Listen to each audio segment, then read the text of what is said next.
नमस्कार। आज देश की तमाम फटाफट खबरों में आपका स्वागत है। आप न्यूज़ के चैनल इसलिए देख रहे हो क्योंकि आपको सूचना प्राप्त करनी है, और अगर आप सूचना ही प्राप्त नहीं कर पा रहे हो तो इसका मतलब कि वो मीडिया चैनल किसी का अपमान कर रहा है या आपके मन में किसी के प्रति गंदगी पड़ने का काम कर रहा है। और हाँ, आपको यदि बच्चों की फीस से तकलीफ हो रही है, बच्चों की बेरोजगारी से तकलीफ हो रही है, या बढ़ते सिलेंडर के दाम से तकलीफ हो रही है, या आपने ऐसी तकलीफें भोगी है जो पिछले 3-4 महीने पहले कोरोना काल में भुगती हो, जैसे ऑक्सीजन सिलेंडर, बेड न मिलना, अस्पतालों में डॉक्टर्स की कमी, अस्पतालों में दवाइयों की कमी, और हाँ, ऐसी और भी कई तकलीफ़ें भोगी है।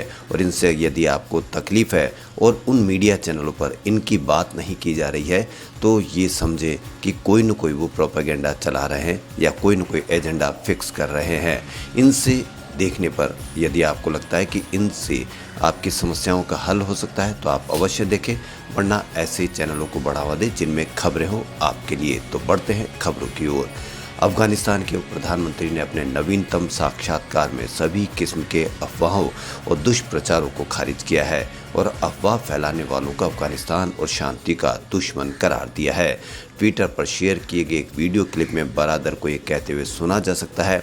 इससे पहले भी बरादर ने एक ऑडियो संदेश जारी कर इन अफवाहों पर विराम लगा दिया था जिसमें उनकी मौत की बात कही गई थी।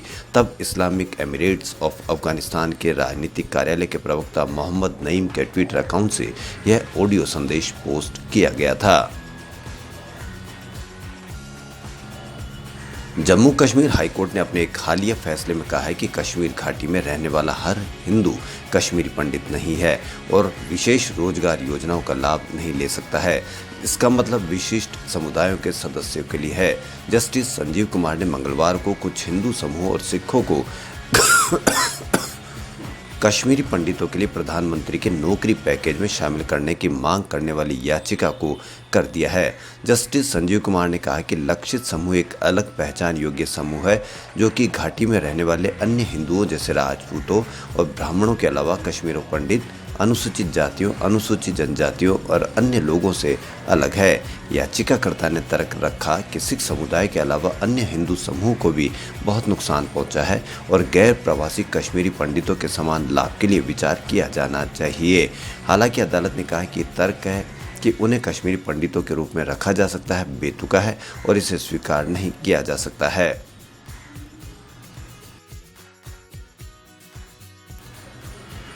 उत्तर प्रदेश के विधानसभा चुनाव में आम आदमी पार्टी पूरी ताकत के साथ उतरने की तैयारी में है। आम आदमी पार्टी ने उत्तर प्रदेश की 100 विधानसभा सीटों के लिए संभावित प्रत्याशियों के नाम तय कर लिए हैं।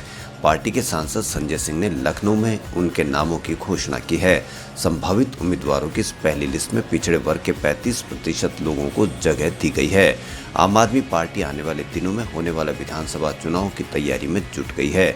आम आदमी पार्टी की राष्ट्रीय परिषद ने शनिवार को 34 सदस्यीय कार्यकारी निकाय का चुनाव किया, जिसमें दिल्ली के मुख्यमंत्री अरविंद केजरीवाल भी शामिल है। राष्ट्रीय परिषद की बैठक को संबोधित करने वाले केजरीवाल ने पार्टी के नेताओं और कार्यकर्ताओं को पार्टी टिकट और पदों की आकांक्षा के बजाय समाज और देश के लिए काम करके अपनी योग्यता साबित करने के लिए कहा।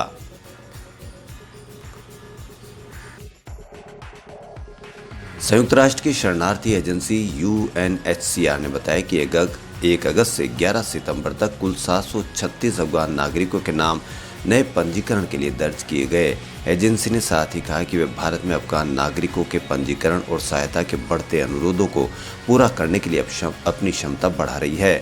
संयुक्त राष्ट्र शरणार्थी एजेंसी ने कहा कि वह वीज़ा जारी करने और अवधि बढ़ाने, सहायता और समाधान सहित अफगान नागरिकों से संबंधित मामलों पर सरकार के साथ लगातार संपर्क में है।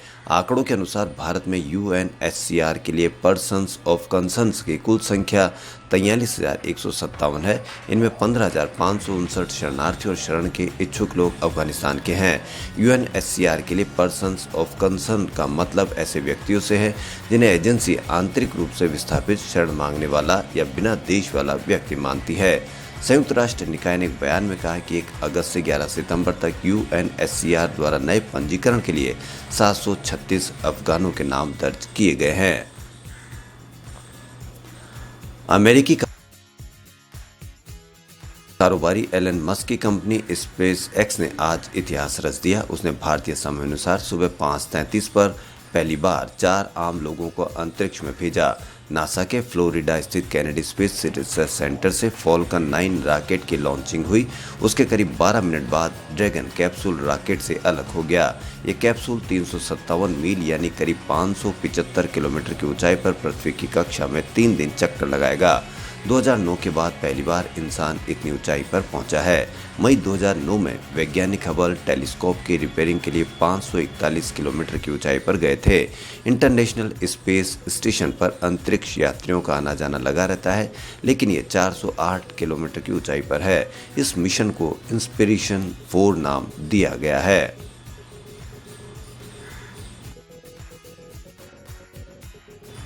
भारत में कोरोना की तीसरी लहर की आशंका के बीच फेस्टिव सीजन की शुरुआत हो चुकी है और तकरीबन 2 महीने तक ये सिलसिला चलेगा। दुनिया के किसी भी देश के मुकाबले भारत में फेस्टिव काफ़ी धूमधाम से मनाया जाता है।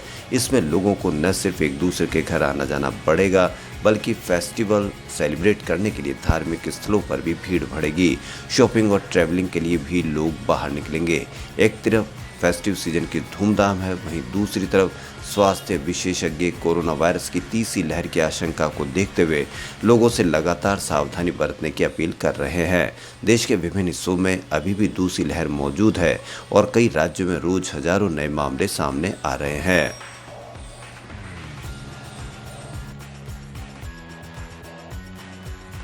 टाइम मैगजीन की साल 2021 के 100 प्रभावशाली लोगों की लिस्ट में प्रधानमंत्री नरेंद्र मोदी, पश्चिम बंगाल की मुख्यमंत्री ममता बनर्जी और कोविशील्ड वैक्सीन बनाने वाली company serum institute of India के सीईओ अदार पूनावाला का नाम भी शामिल है।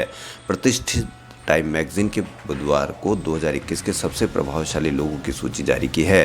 हैरान करने वाली बात यह कि इस सूची में तालिबान के सह संस्थापक और अफगानिस्तान के डिप्टी पीएम मुल्ला अब्दुल गनी बरादर का भी नाम शामिल है। टाइम की लिस्ट 6 कैटेगरी में बांटी गई है। इनमें Pioneer, artist, leader, icon, Titan और इनोवेटर को शामिल किया गया है।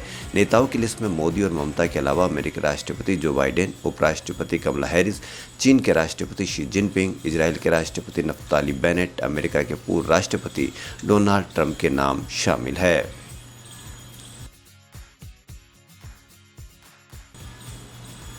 फिल्म मेकर अजय कपूर और सुभाष काले ने अफगान रेस्क्यू मिशन पर बेस्ड अपनी अपकमिंग फिल्म गरुड़ की अनाउंसमेंट की है। यह फिल्म अगले साल स्वतंत्रता दिवस के मौके पर 15 अगस्त को रिलीज की जाएगी।